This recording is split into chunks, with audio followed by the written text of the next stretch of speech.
아멘. 할렐루야. 네, 오늘은 온니엘.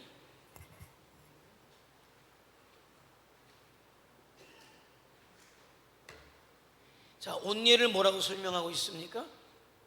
이스라엘의 첫 번째 사사다. 그럼 이 사람은 어디에 나오는 사람이에요? 사사기에 나오는 사람이죠. 그죠? 사사기에 나오는 사람. 사사기에 나오는 사람. 한번 다 같이 한번 읽어볼까요? 시작.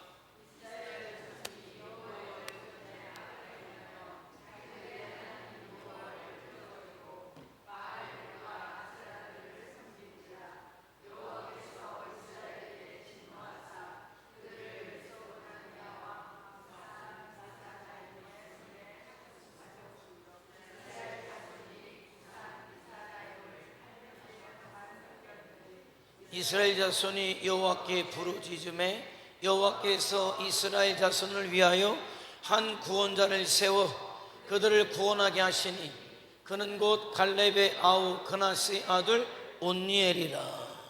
이런 프린트물은 조금 잘못했어요. 온니엘이에요. 온니엘이 아니라 온니엘. 자, 첫 번째 사사였다. 자, 온니엘의 뜻은 하나님의 사자라는 뜻이. 하나님의 사자. 유다 지파 갈렙의 아우 그나스의 아들이었다. 조카죠? 조카. 그런데 갈렙의 딸 악사와 결혼을 해요. 하닷이라는 아들을 낳게 됩니다. 자, 시대적 배경이 중요해요. 자, 오늘 우리가 본문을 읽었지만 이스라엘 백성들이 여호와의 목전에 무엇을 행했다? 악을 행했다. 악을 행하였기 때문에 하나님이 징계를 하셔요. 깨닫고 돌아오라고. 자, 그래서 구산 리사다임에 8년 동안 압제를 받게 되죠. 그러니까 못 살게 있으니까 부르짖어요. 그러니까 하나님께서 구원하시려고 한 사람을 세우셨는데 그가 누구였다? 온니엘이었다. 자, 시대가 그래요. 그런데 그 온니엘이 사사기에 첫 번째 등장하는 사사였다. 우리가 사사기를 좀 이해할 필요가 있어요. 사사기를 잘 이해해야 돼요. 그래서 하나 준비했는데, 자, 사사기의 순환이라고 되어 있어요. 여러분, 건강하려면 뭐가 잘 순환돼야 돼요? 혈액이 잘 순환돼요. 피가 잘 순환돼야 돼요. 그 순환되지 아니하고 막히면은 큰일 나잖아요. 그죠? 네. 동맥경화가 오게 되면은 큰일 나요. 죽게 되죠. 자, 그런데 사사기 어떤 순환의 사이클이 있었다. 순환의 사이클이 있었다. 자, 그런데 사사기를 들어가는 첫 입구에 써 있는 표지는 뭐라고 되어 있습니까? 새로운 세대가 일어났는데 그 새로운 세대는 여호수아도 알지 못했고 누구도 알지 못했다? 여호와 하나님도 알지 못했기 때문에 그들이 여호와의 목전에서 악을 행할 수밖에 없었다. 자, 그래서 그런 상황 속에서 사사기의 어떤 순환이 시작되는 거예요. 자, 그 순환 나가는 사사기에 나가는 문에는 결국 그래서 뭐라고 되어 있습니까? 각 사람이 자기의 소견에 옳은 대로. 사사기는 굉장히 비극적이다.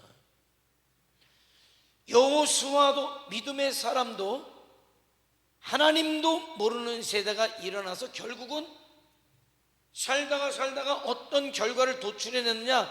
각각 자기 소견에 옳은 대로. 전혀 하나님의 사람들이 아니죠. 하나님의 사람들은 하나님의 소견대로 하나님의 말씀대로가 돼야 되잖아요. 그런데 자기의 소견대로. 누가? 하나님의 백성이. 자, 근데 이 사사기의 순환의 사이클을 우리가 봐야 돼요. 자, 그래서 새로운 세대가 일어났는데, 자, 그 새로운 세대는 이렇게 이야기할 수 있겠죠. 자, 여호수아가 이스라엘 백성들과 함께 광야를 거쳐서 광야에서 마침내 가나안 땅에 들어가서 가나안에 있었던 족속들을 몰아내고 하나님의 나라를 이루었던 1세대. 한마디로 얘기하면 피를 흘린 세대. 하나님을 위해서, 하나님의 나라를 위해서, 복음을 위해서 피를 흘린 1세대, 가나안 땅의 1세대. 그리고 그 자식들이 어려서 자기 아버지가, 자기 어머니들이, 주변에 있는 믿음의 사람들이 피를 흘리며 하나님의 나라를 세운 것을 보아오며 자랐던 믿음의 2세대. 그리고 1세대가 가고 2세대가 그 자리를 차지하고 나왔던 3세대, 4세대를 일컬어서 뭐라고 이야기하느냐? 새로운 세대가 일어났다. 근데 문제는 새로운 세대가 여호수아도, 믿음의 사람들도, 내 할아버지도 모르고,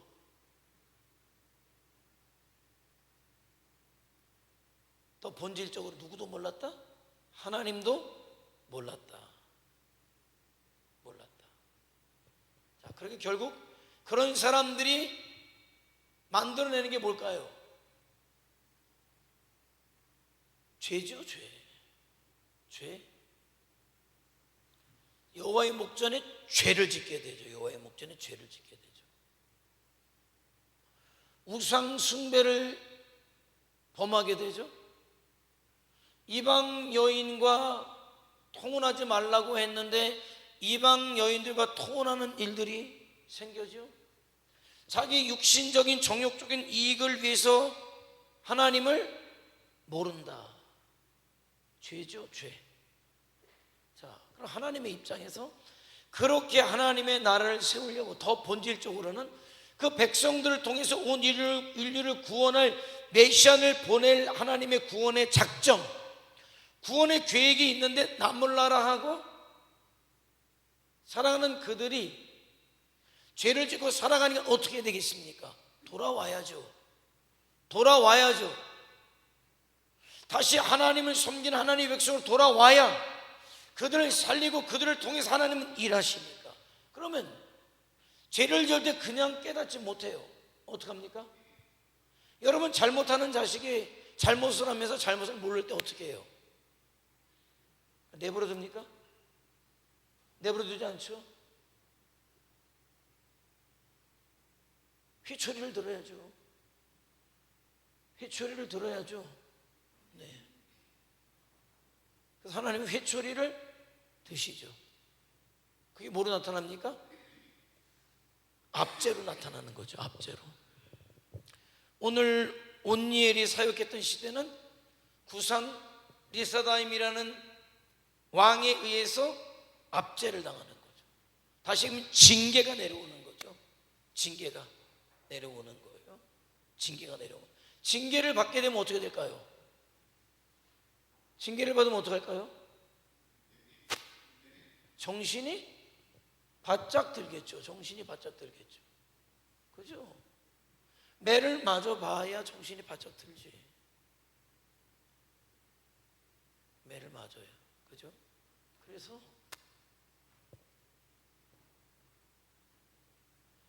잘못하는 자식에게 회초리를 들라고 말씀하잖아요. 회초리를 안 들어서 잘못되는 거지. 회초리를 들어서 잘못되는 자식이 없어요. 그런데 이 시대는 회초리를 들면은 신고하라고 가리키네. 이상한 시대가 됐어요. 이 시대는 이상한 시대가 됐어요. 잘못한 걸 잘못했다고 지적을 못해. 야단을 못 치는 시대, 입을 틀어막는 시대. 누가? 마귀가 하는 짓이에요. 마귀가. 선생님이 제자에게 잘못한 것을 잘못했다고 가르쳐야 되고 회초리를 들어야 맞는 거죠. 무조건 때리지 않아야. 우리는 감정을 실어서도 맞아봤지. 그야말로 마포대가 부러져 나갈 만큼도 맞았지. 예? 그래도 선생님이니까 잘 되라고 때리는 줄 알고 맞았어요. 요즘은 잘 되라고 뭐 회초리도 안 들어 야단만 쳐도 인격 모독했다고, 이놈의 새끼 하라고 욕했다고 인격 모독했다고. 이상한 시대가 됐어요. 여러분 알아야 돼요. 이상한 시대가 됐어요. 그러면은 압제를 당하니까 어떡합니까? 이스라엘 백성들이 비로소 정신 바짝 차리고 어떻게 해요? 하나님 앞에 어떡합니까? 기도하죠. 살려달라고. 비로소 정신 바짝 차리고 우리가 하나님 앞에 범죄했습니다.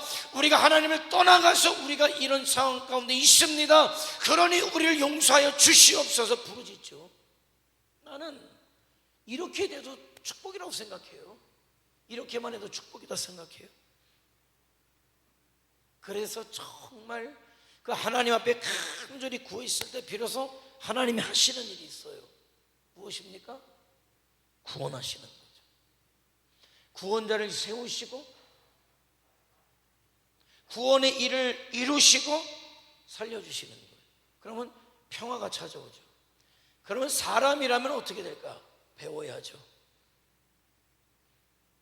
가능성이 있는 사람과 가능성이 없는 사람. 가능성이 있는 사람, 저놈이 가능성이 있다. 뭘 보면 합니까? 잘못한 것에 대해서 교훈을 배우죠. 가장 지혜로운 사람, 역사를 통해서 배우는 사람이 가장 지혜로워. 가장 지혜로운 성도는 성경을 통해서 배우는 성도가 가장 지혜롭죠. 하나님께서 왜 성경을 우리에게 주셨습니까? 읽고 보고 듣고 깨닫고 배우라고. 그래서 성경의 믿음의 삶을 살았던 사람들을 통해서 믿음의 삶을 살아서 축복된 삶을 살라고, 성경에 죄를 짓고 징계받고 망한 사람들을 보면서 죄 짓는 길을 가지 말라고 성경을 주는 거지, 그냥 들고 다니라고 주는 게 아니에요. 그냥 들고 다니라는 게 주는 게 아니에요. 설교를 왜 듣습니까? 교훈을 가져야죠. 이 밤도 여러분이, 제가 뭐 여러 가지 얘기를 하겠습니다만은 다 기억하면 감사하겠지만 뭐 무슨 수로 다 기억하겠어요. 저도 설교하고 나면 뭔 얘기를 했는지 제대로 모를 때도 있는데, 그러나 그 시간에 성령께서 감동하실 때 한 가지는 적어도 가지고 가야지, 그죠? 한 가지는 가지고 가야지. 그래서 가지고 간 그 말씀을 내 삶에 적용할 수 있어야 되는 거예요. 적용할 수 있어야 되는 거죠. 배우는 거죠. 그래서 잘못한 것들은 버리고 고쳐가고 새로운 것들, 바른 것들, 말씀, 성령의 것들을 자꾸 내 안에 채워 넣어야 죄가 빠져나가고 잘못된 것들이 빠져나가고 악한 것들이 빠져나가고 그런 거죠. 하나님의 것은 들어오고 내 육신은, 정욕은, 죄는 빠져나가고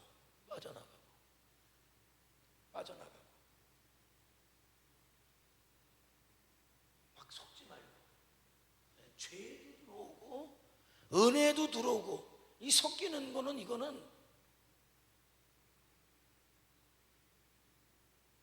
뭐 하는 것 같고 뭐 되는 것 같지만 뭐가 됩니까? 다 섞여 있는데. 아니 왜 엄마들이 왜 이거 왜 요즘 세상이 좋아서 이것도 안 해요? 왜 합니까? 이거 왜 합니까? 밥할 때 이거 조리질을 왜 합니까? 뭐를 골라내려고? 돌을. 근데 참 세상이 야속해요. 그렇게 며느리가 12번을 막 조리질을 해가지고 하얀 쌀밥을 해가지고 시아버지하고 온 식구인데 왜 돌은 시아버지 밥에만 들어가는지. 세상이 야속해. 자기 밥그릇에 아니면 남편 밥그릇에라도 들어가면 좋은데 왜 꼭 들어가면 시아버지 밥그릇이나 시어머니 밥그릇에 들어가는지 모르겠어요. 보세요. 쌀 한 자루를 보세요. 쌀이, 여러분 쌀이 얼마나 많아요? 여러분 그 쌀 한 자루에 돌이 껴봐야 얼마나 있겠습니까?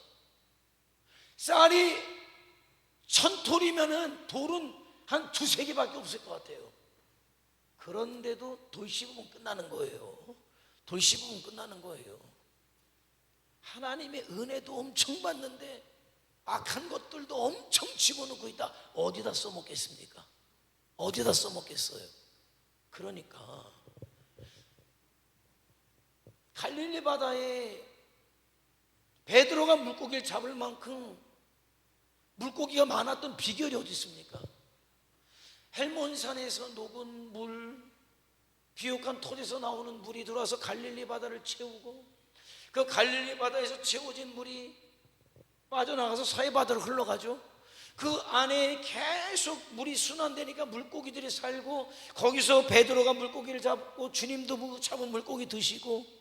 그러나 서해 바다에 가면은 물고기 아니야 아무것도 못 살죠. 왜 짜요? 왜 짜요? 고기? 고여 있으니까. 가봤거든. 서해 바다는 들어가기만 하고 나가는 데 없어요. 물도 물이지만은 썩는 거죠. 거긴 서해 바다는 소금 구덩이가 많다 보니까 그나마 그냥 짠물로 존재하지만 생명체는 하나도 없잖아요. 무조건 받아들이는 게 좋지만은 하나님의 것을 받아들였으면은 세상의 것은 빠져나가야 돼요. 그래야 건강해져. 그래야 거룩해져. 그래야 하나님이 쓰실 만하는 거예요. 그러니까 날마다 말씀으로 채우고 은혜로 채우고 성령으로 채워서 내가 깨닫고 보니까 이거는 아닌 건 버려야죠. 그걸 왜 주렁주렁 달고 다닙니까? 아니요. 끊어버리고 잘라버려야 되는 거죠. 그래야 되는 거예요. 새로워져야죠. 그런데 참 안타까운 건 사람들이 안 배워요. 구원이 임했으면은 내가 고난받을 때를 생각해야지. 지금 행복하면은 내가 왜 행복한지를 생각해야 돼요. 맞아. 내가 행복하기 이전에 내가 하나님을 떠나서 죄를 지어서 내가 이렇게 압죄를 받았을 때, 하나님 앞에 회개하고 기도했을 때 하나님이 우리를 구원해 주셨기 때문에, 나를 살려주셨기 때문에 내가 이렇게 행복해, 감사해, 평안해. 그러면 어디로도 가야 됩니까? 하나님께도 가까이 가고 더 믿음으로 살려고 애쓰는 게 사람이지. 그게 사람이지. 그런데 어느 순간에 언제 그랬느냐 이렇게 되는 거죠. 언제 그랬느냐. 이건 내가 한 달 만에 하는 거. 한 달 만에. 맨날 설교할 때마다 왜 저게 이렇게 나와 있지. 한 달 만에. 청소하는 사람도 그냥 있는 그 자리에 그대로. 언제 그랬느냐.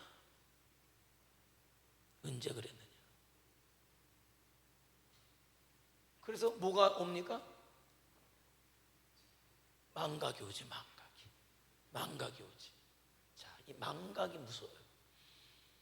자, 망각, 요즘 또 시계를 보게 되네. 자, 개구리가 올챙이죠? 생각을 못하지.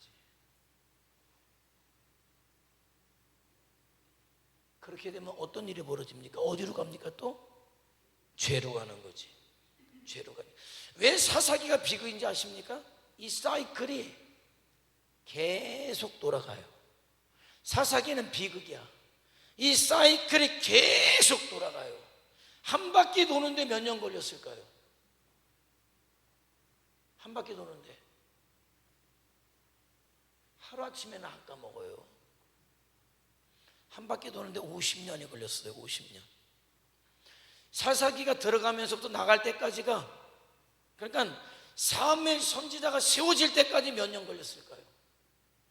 350년. 그러면 이 사사기의 악순환이 몇 바퀴 돌아간 겁니까? 7바퀴.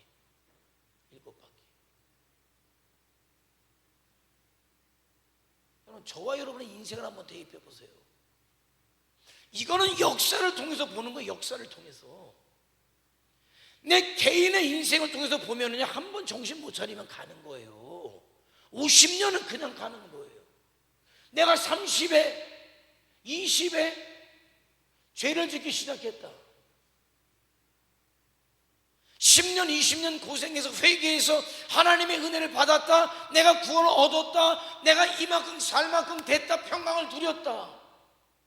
어느 순간 하나님의 은혜인 것을 까먹고 하나님의 역사인 것을 까먹고 살다 보니까, 내가 열심히 일하다 보니까 이렇게 살만하게 된 거지 라고 하다가 나이 먹어서 믿음 다 까먹고. 여러분, 우리가 정신 바짝 차려야 될 게 희한하더라고. 왜? 저는 정말요, 세상의 목회자는 말이에요, 세상의 목회자가 다 잘못돼도 난 한 사람은 나는 그래도 우리의 가슴 속에, 저의 가슴 속에 남아 있을 거다 생각했어요. 모든 부분에서 다 얘기하는 거 아니에요. 난 서울의 모 교회 목사님을 많이 존경했죠.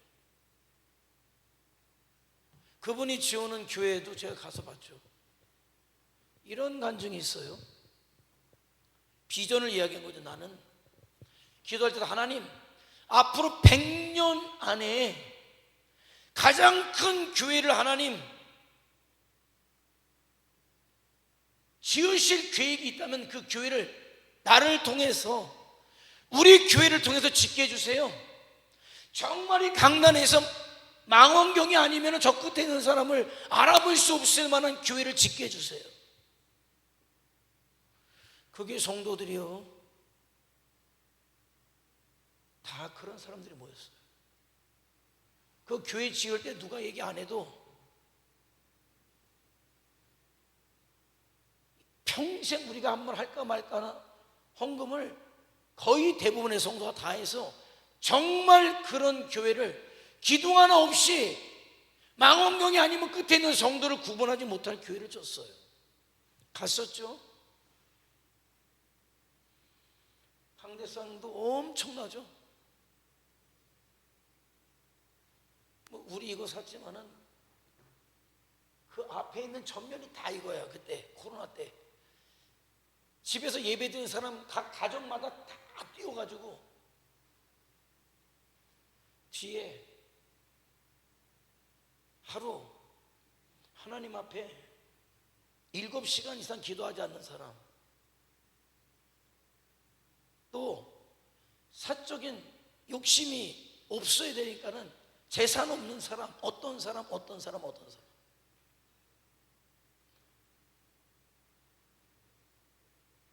나는 그대로 갈 줄 알았어요. 근데 결국 나이를 먹으니까 자기 자식을 갖다 놓고, 나이를 먹으니까 사모님 목소리가 세지더라고. 나이를 먹으니까 딴 사람 소리가 막 세지더라고. 그 누구도 한마디 못하던 그분이 나이를 먹으니까 결국 아들 갖다 놓고 아들을 거기다 맞추려는 게 되겠습니까?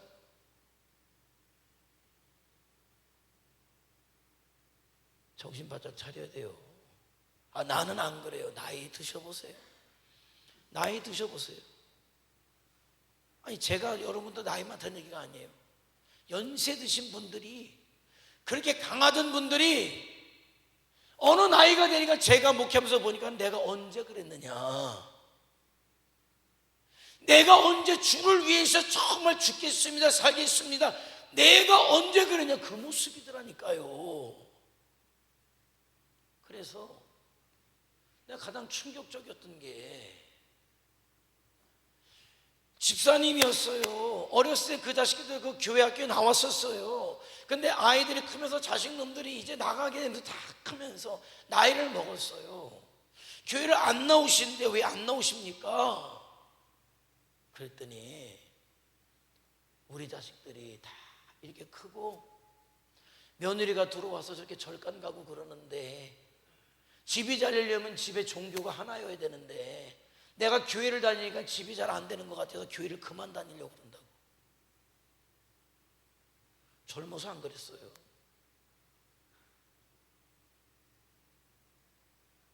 아유, 그냥 봐니까 그래. 나는 안 그래요. 난 믿어요, 여러분. 나는 정말 믿어요. 세월은 못 믿겠네. 나는 여러분은 믿는데 세월을 못 믿겠어요. 세월. 제가 여러분에게 얘기하죠. 자꾸 제가 박수 칠 때 떠난다고 얘기하는 이유가 나도 세월을 못 믿기 때문에 그냥 막 얘기하는 거예요. 한 얘기 때문에도 갈 수밖에, 때가 되면 갈 수밖에 없게 하려고. 네.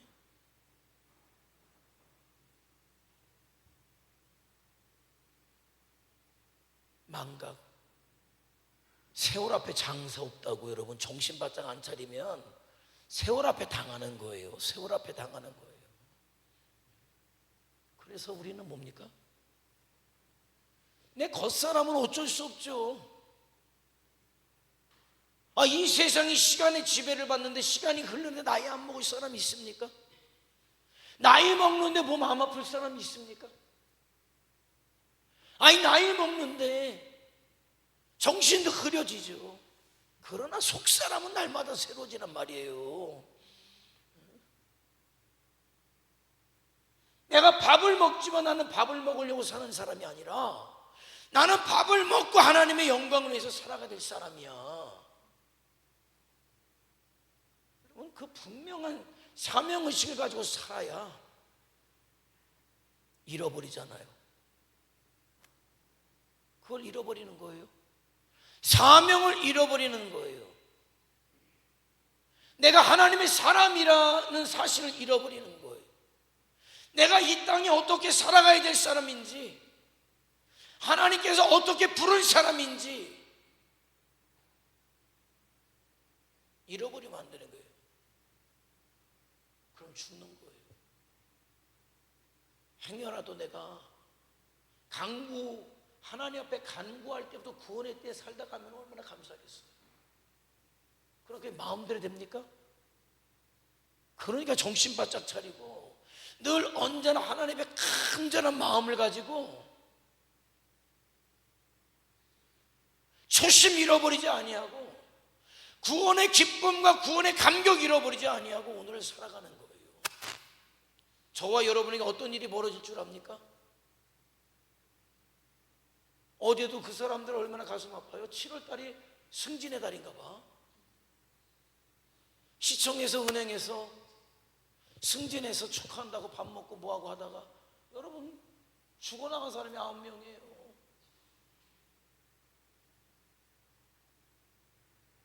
그런 일이 나를 비껴간다? 그렇게 생각하지 말고 오늘 이 하루를 내가 살아갈 때 내가 하나님의 부르심 받은 사명으로 살아야 돼. 그래야 후회가 없어요. 후회가 없다는 거예요. 사사기. 자, 이런 비극의 시대에 누가 세움받게 된다?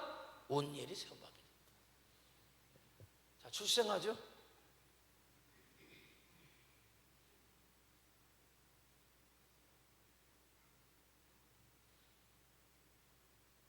기랴세벨이라는 것, 아직까지 완전히 전쟁이 끝나지 않았을 때 맨 앞장서서 나가서 기랴세벨을 점령, 너무나 어려운 곳이에요.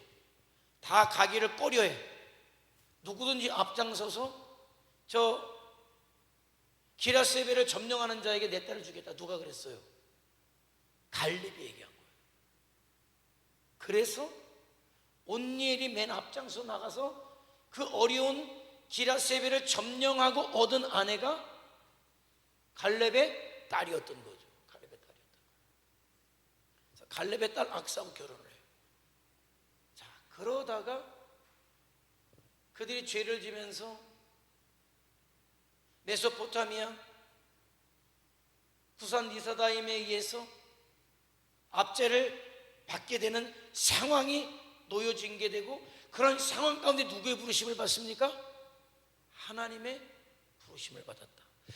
다 대부분의 사람들이 하나님을 떠나가는 그 시대 가운데 하나님이 누구를 보셨다? 온니엘을 보셨다는 거예요.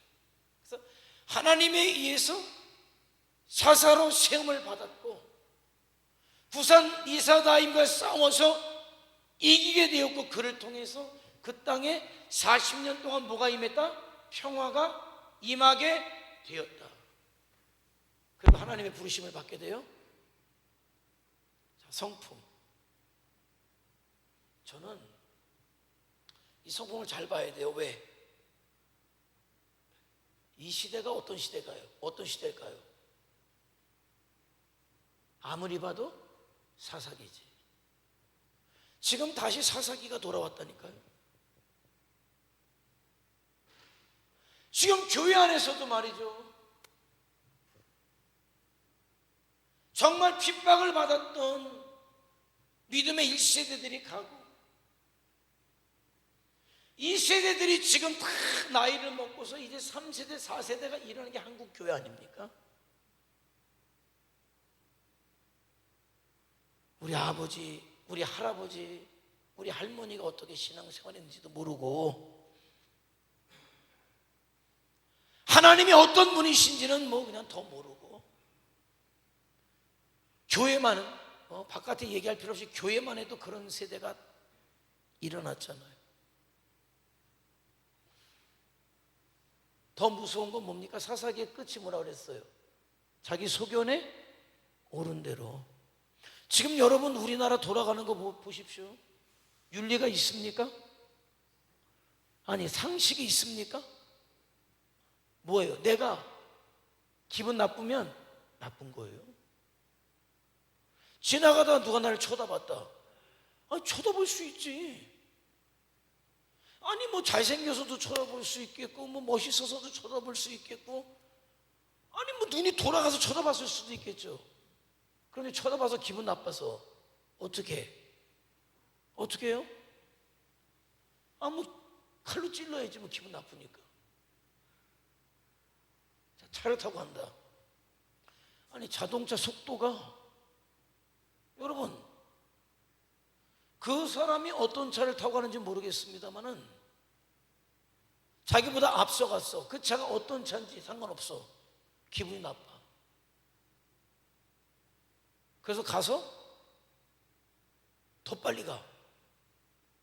그리고 내 앞을 치고 왔다고 해가지고 보복운전을 해. 왜? 내 앞에 왔다고. 나보다 조그만 차가 내 앞에 왔다고. 아니, 조그만 차는 자기 앞에 가라는 법이, 오지 말라는 법이 있습니까? 당연하죠. 아, 지가 느리게 가면 좀 빠른 차가 앞에 갈 수도 있잖아요. 기분 나쁘다는 거죠. 기분 나쁘다는 거예요. 오늘의 이 시대가 뭡니까? 자기 소견에 오른 대로 하는 거죠. 자기 소견에 오른 대로. 돈만 있고 힘만 있으면은 자기 소견에 오른 대로 그냥 검사도 갈아치고, 그냥 재판관도 갈아치고, 그냥 힘 있고 돈 있으면 자기 소견에 애그 우른이고 국회의원이고 뭐고 다 자기 소견에 오른 대로. 어떤 기준점이 무너졌어요. 상식이라는 게 무너졌어요. 뭐 예의나 뭐 범절이나 이거는 뭐 말할 것도 없고 그냥 상식이 무너졌어. 이 시대는 그래서 무슨 시대일까요? 무슨 시대일까요? 몰상식의 시대. 몰상식의 시대. 예? 몰상식의 시대예요.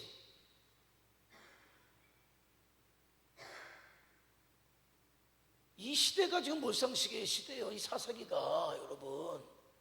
예? 이 사사기의 시대가 몰상식이라면 저와 여러분이 이 시대 가운데 몰상식의 시대를 살아가고 있다면 배워야 되는 거죠. 배워야 돼요. 자, 온니엘이 어떻게 했길래? 온니엘이 어떻게 했길래? 자, 첫 번째 한번 읽어볼까요? 시작.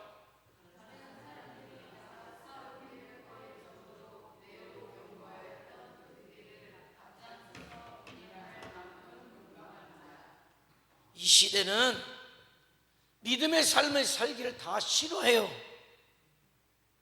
피곤하니까, 힘드니까, 불편하니까. 그러나 저와 여러분만큼은 용감하게 용기 있게 믿음의 삶을 살아가자는 거예요. 살아가야 돼요. 그래야 이 사사기 같은 시대 속에서 소망이 될 수 있는 거고 희망이 될 수 있는 거고 그렇다는 거예요.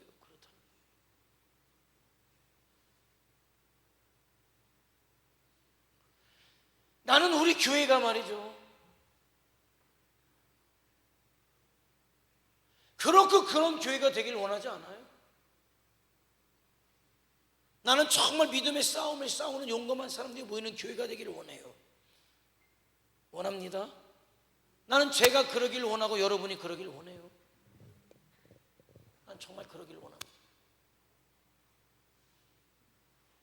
믿음의 싸움을 싸우기를 두려워하지 말자는 거예요. 그럴 때 하나님이 주시는 게 있어요. 그럴 때 하나님이 부으시는 게 있어요. 그렇고 그런 교회, 그렇고 그런 성도를 거부하자는 거예요. 거부하자는 거예요. 여기에서 자동차 판다고 하니까 500만 원 준다고 해서 거부했지. 그리고 올렸더니 730만 원까지 준다고. 그러나 의사를 잘 만나니까 좀 더 탈 수 있게 돼가지고 아닌 거는 거부해야죠. 거부해야지. 자, 두 번째 한번 읽어볼까요? 시작.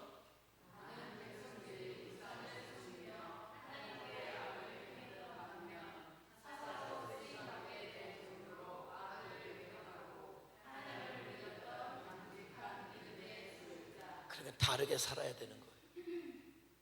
시대가 아무리 몰상식의 시대로 가도 나는 하나님의 사람으로 하나님의 방법대로 하나님의 가치대로 살아가겠다. 비록 이 땅에서 벌어먹고 살지만은 내 생각만큼은, 내 눈만큼은 하늘을 바라보겠다는 거예요. 하늘을 바라보겠다는 거예요. 그 믿음을 가지고 있어야 된다는 거예요. 내가 이 땅에서 물상식의 시대 가운데 살아가고 있지만 그런 세상을 바라보지 않냐고 목적 삼지 않고 하나님의 사람으로 살다가 나는 하늘을 목적 삼는 삶을 살아가겠다. 달라야죠. 온유엘이 어떻게 하나님 눈에 띄었는지 여러분 보세요. 세 번째 읽어볼까요? 시작.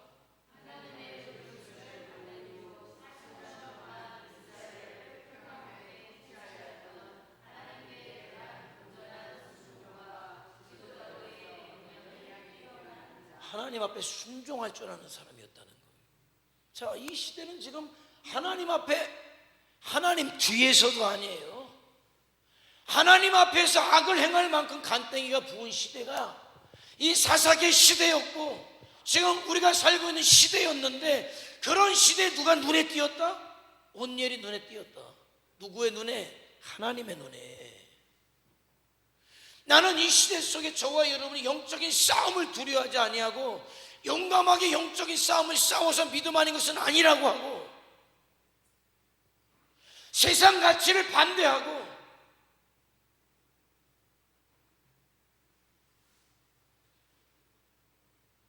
무엇보다 하나님 말씀에 순종하는 믿음의 삶을 통해서 하나님의 사람으로 살아가겠다. 여러분, 그 믿음의 결단이 있을 때 누가 보십니까? 하나님이 보시는 거예요. 그러니까 그냥 그런 성도 되지 말라는 거예요. 가슴 아파요.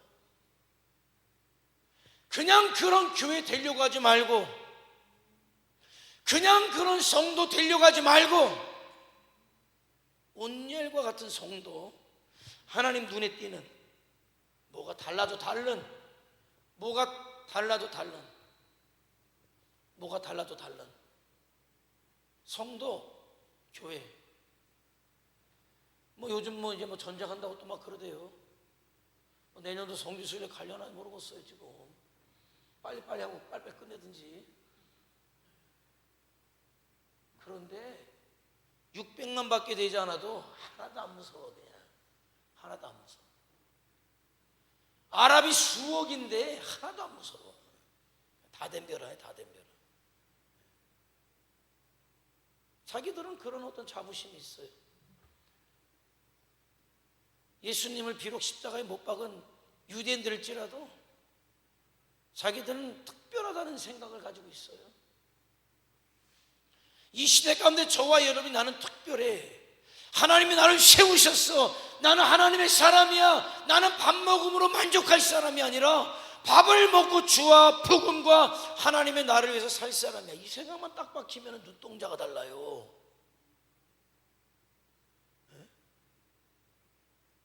눈동자가 달라요. 그래야 하나님이 보시죠. 눈동자가 tim이 눈에 띄지도 않아요. 나는 그래서 그런 생각을 가지고 사는 사람들,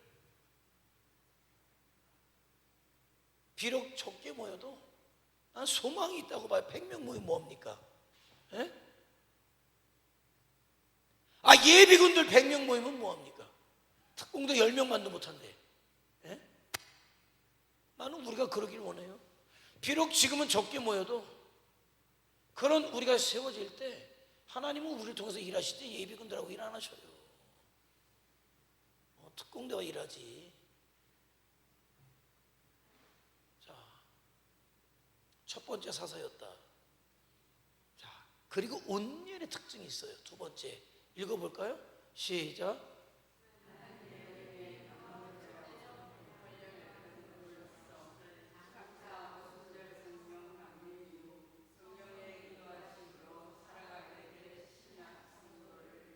자, 사사기의 사사가 몇 명이었을까요?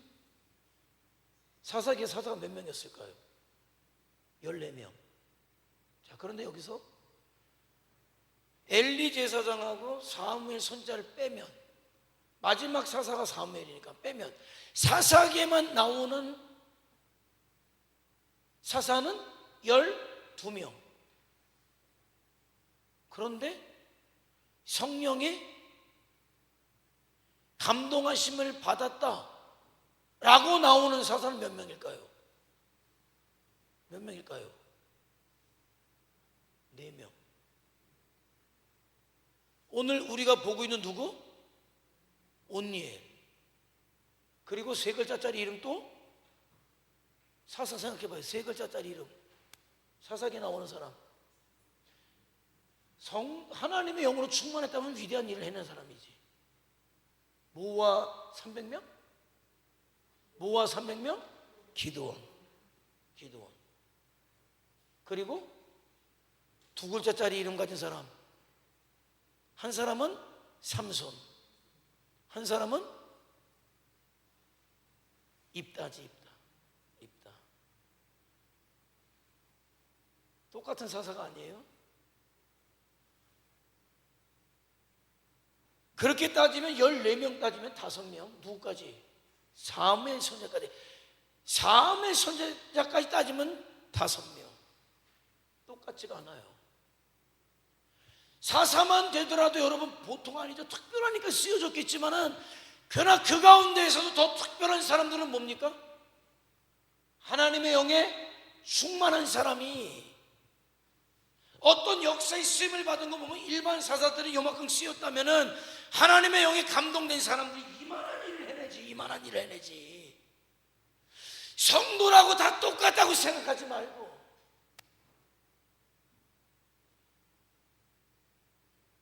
나는 그런 자부심은 있어요. 저는 그런 자부심은 있어요. 추우신가요? 괜찮아요? 더워요? 꺼주시라고? 뒤에서 꺼야 돼. 더우면 더워? 춥진 않아요? 그러면 저기 끄면은 또 금방 더우니까 녹하고 저기 조절하세요. 이렇게. 네. 여름엔 할 수 없어요. 추우신 분이 조절해야 돼. 그래야 되니까. 사사라고 다 같은 사사가 아니었어요. 하나님의 영에 감동된 사사는 정말 필요할 때 절체절명의 순간에 쓰신단 말이지. 성도라고 다 같은 성도? 목사라고 다 같은 목사? 아니요. 그래서 여러분에게 성령 충만하라고 얘기하는 거예요. 성령 충만한 목사가 되려고 애쓰는 게 그렇단 말이에요. 왜? 하나님이 일을 맡기셔도 어떤 사람에게 그냥 짜잘한 일 말고 정말 시대를 바꿔놓을 만한 일을 맡길 수 있는 사람은 성령에 충만한 사람이라고 할 때 나는 여러분이 성령 충만하기를 원하고, 나는 제가 성령 충만하기를 원하는 거예요. 나는 어디 가도 그래서 어떤 목사 앞에 가도 나는 그냥 그래요. 당당하려고 그래요.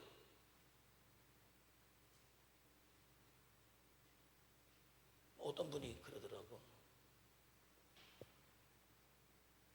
우리 목사님은 스파크 타고 다니셔도 당당하다고. 스파크 타고 다녀도 당당해요. 저는 차가 제가 아니니까. 좋은 차나 타고 다니면서 속물처럼 유튜브에 보니까 누구 데리고 어디 갔다 좋은 차 타고 가는 인간들이 다 어디 가더라고. 여러분, 그렇다고 좋은 차 탔다고 좋아하는 건 아니에요.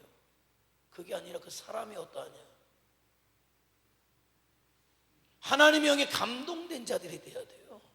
성령에 충만한 자가 될 때 나라를 구하고 민족을 구하고 열방을 구하는 그 일에 쓰임받을 수 있다라고 할 때 나는 그래서 기도해요.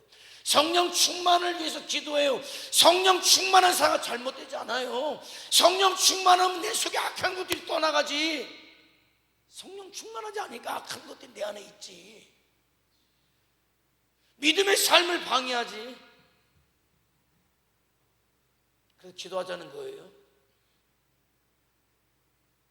그래야 한 사람을 구원해도 구원해요.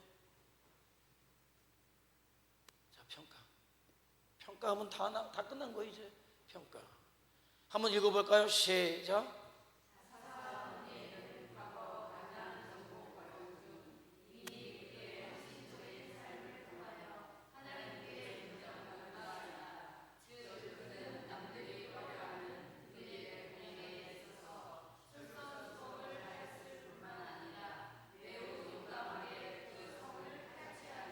네, 거기까지 하나님 앞에 인정받았다는 게 중요해요.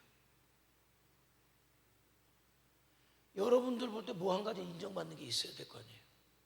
생각해 보세요. 나는 어떤 부분에서는 하나님께서 인정하실 것 같다. 있어야죠. 나는 그래도 다른 거는 모르지만은 나는 하나님 앞에서는 기도하는 것만큼 나는 인정받고 싶다. 그래, 인정받았다, 인정받을 거라고 하면 인정받고 싶다. 그래, 좀 겸손하게. 나는 인정받고 싶다. 나는 예비하는 것만큼 나는 그래도 인정받고 싶다.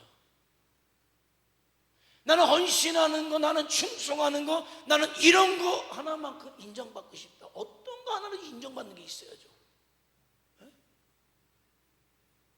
하나님은 딱 보셨어요. 가나안이 정복되기도 전에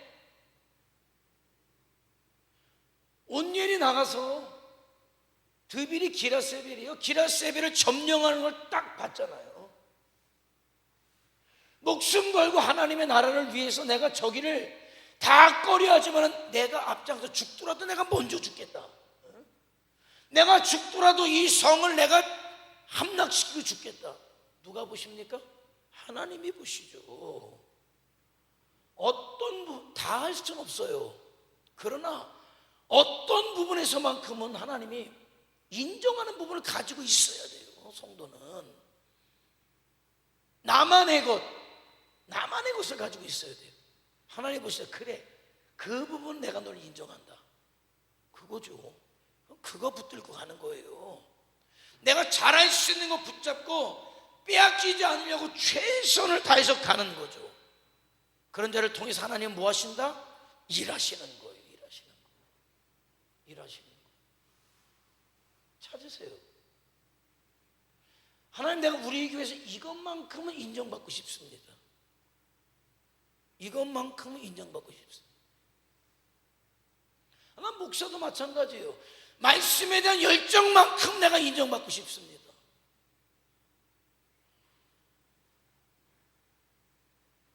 세상과 타협하지 않는 것만큼은 인정받고 싶습니다. 뭐라도 하나 하나님이 인정하셔 축복하시지 쓰신단 말이죠.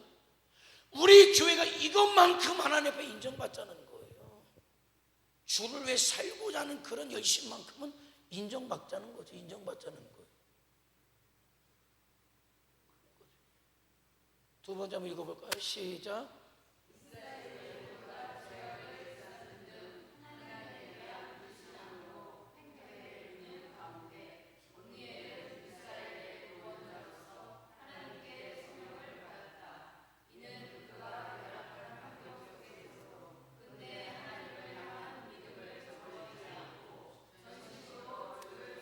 네, 거기까지.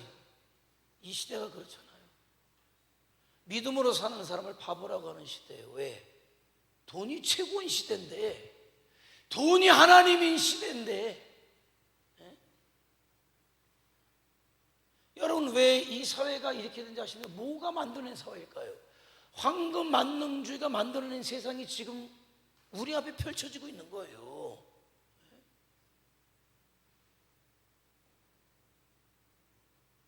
돈이면 다 된다는 생각이 만들어낸 세상이 지금 우리나라라니까요. 애도 안 낳고 돈 벌어서 즐기고 0.6명이에요. 0.6명. 0.6명.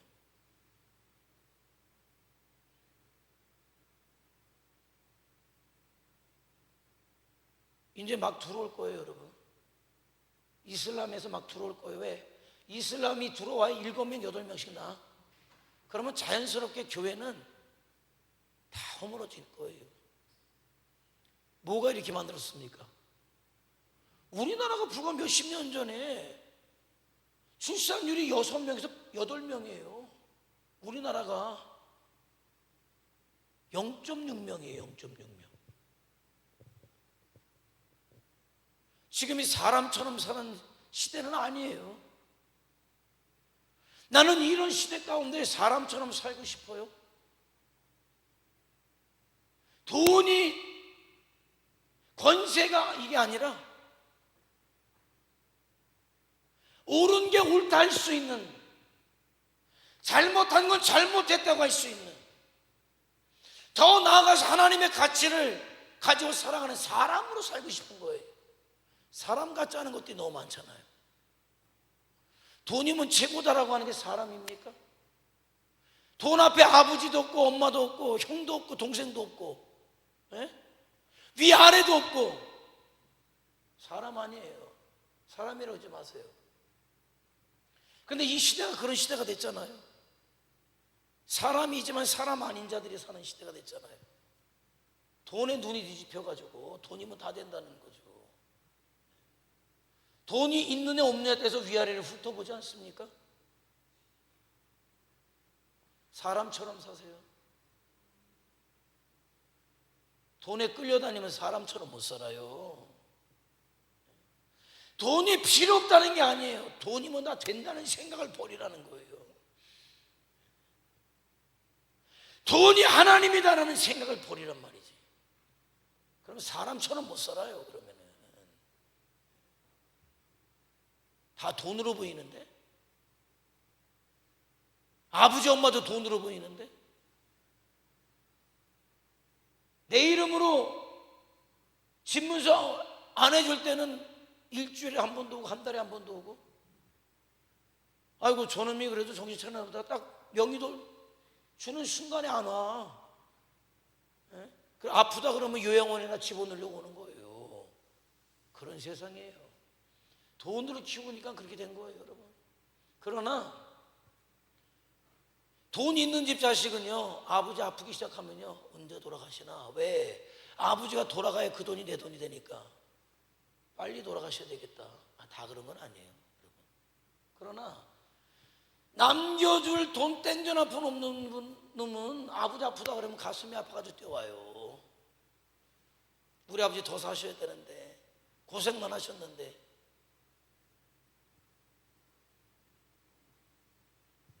돈돈하지 마시고 자식한테 돈 주려고 하지 마시고 믿음을 남겨주려고 하세요. 그럼 사람처럼 살 거예요. 이런 시대 속에 정말 믿음으로 세상을 거부하고 나는 믿음으로 살겠다, 누가 온니엘이 그랬다는 거예요. 그런 온니엘을 보셨다.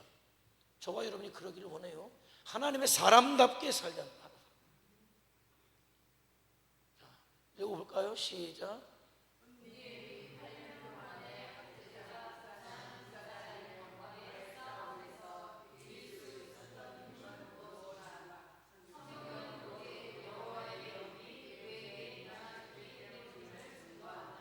성령이 오시게 되면은 생각이 바뀌어요. 생각이 바뀌면 가치가 바뀌어요. 가치가 바뀌면 삶이 바뀌어진단 말이죠.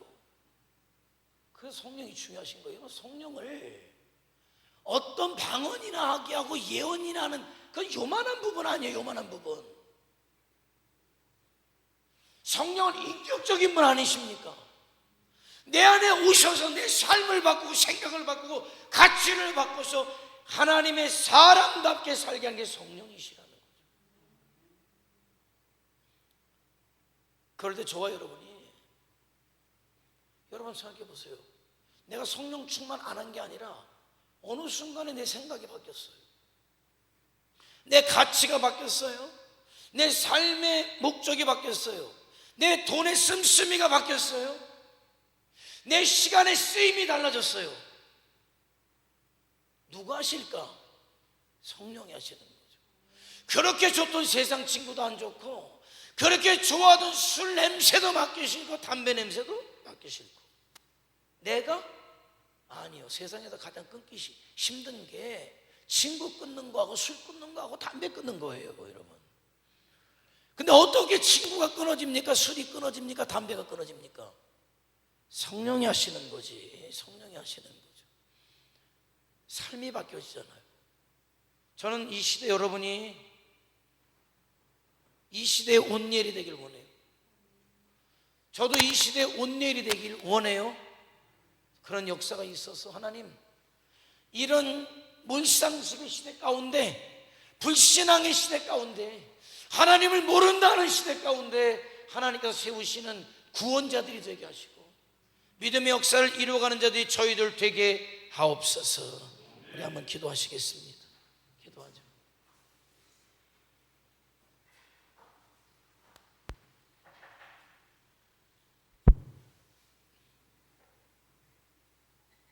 여러분 어떠신 분들입니까? 이 세상 속에 어떤 분들로 살아가고 있습니까?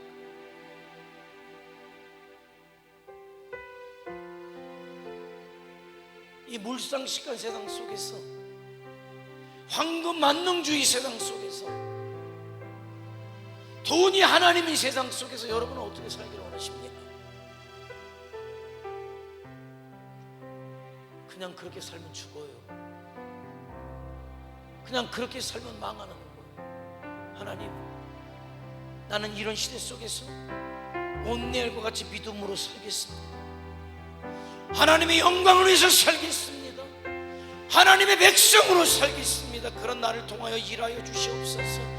그런 우리 교회를 통하여 하나님 일하시고 이 시대의 구원의 역사를, 온니엘이 그 시대를 구원했던 것처럼 우리 교회가 이 시대를 구원하는 자들로 서게 하옵소서. 다 같이 주여 한번 부르며 통성으로 기도합니다.